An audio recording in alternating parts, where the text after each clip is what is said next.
गणपति गणपति गणपति गणपति गणपति गणपति விநாயகப் பெருமானுக்கு எத்தனையோ வடிவங்கள் இருக்கின்றது.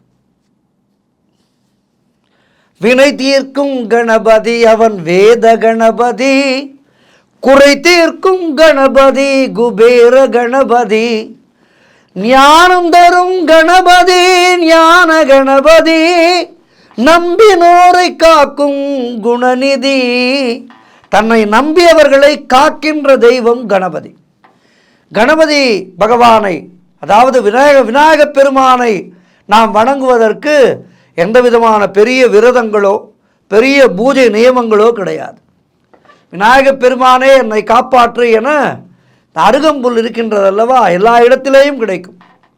கடைக்கு சென்று கூட வாங்க வேண்டாம். அந்த அருகம்புல்லை பறித்து அதனை சற்று சுத்தம் செய்து அதனை விநாயகப் பெருமானுக்கு சாற்றி குட்டி கொண்டு தோப்பு கரணம் போட்டு விநாயகப் பெருமானே என்னை காப்பாயாக என வேண்டிக் கொண்டால் நமக்கு எல்லா விதமான நலங்களையும் அருளக்கூடிய அற்புத தெய்வம் விநாயகப் பெருமான். விநாயகருக்கு எத்தனையோ திருமேனி உருவங்கள் இருக்கின்றது. வலம்புரி கணபதி, இடம்புரி கணபதி, வல்லப கணபதி என எத்தனையோ பெயர்களிலே விநாயகப் பெருமான் வணங்கப்படுகின்றார். முழுமுதற் பொருள் விநாயகப் பெருமானை வணங்காமல் தன்னுடைய வேலையை துவக்கிய அந்த பிரம்மன் மிகுந்த துயரத்தை சந்தித்தார். அதேபோல் விநாயகப் பெருமானை வணங்காமல் தன்னுடைய வேலையை துவங்கிய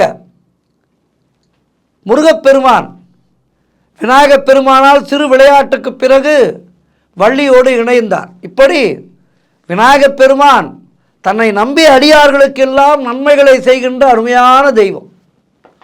குறிப்பாக குழந்தைகளுக்கெல்லாம் பிடித்தமான ஒரு தெய்வம்.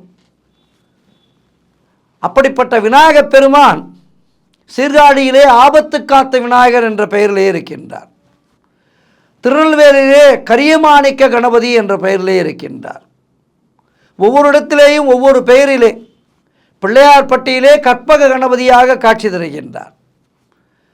இப்படி எத்தனையோ விநாயகப் பெருமான். குன்றத்தூரிலே குபேர கணபதி இருக்கின்றார், குட்டி கணபதி இருக்கின்றார். அந்த குன்றத்தூர் நாள் ரோடு சந்திக்கின்ற இடத்திலே இப்போதும் அந்த குட்டி கணபதி பழைய கோவில் அது. ஆனால் இன்றைக்கு அந்த சுற்றி நிறைய கடைகள் எல்லாம் இருந்தாலும் அந்த விநாயகப் பெருமான் அங்கே தங்கியபடி நமக்கெல்லாம் அருள்வாளிக்கின்றார். குன்றத்தூரிலே குட்டி கணபதி தேரடியை பார்த்த வண்ணம் அமர்ந்திருப்பார். இப்படி விநாயகப் பெருமான் இல்லாத இடங்களே கிடையாது.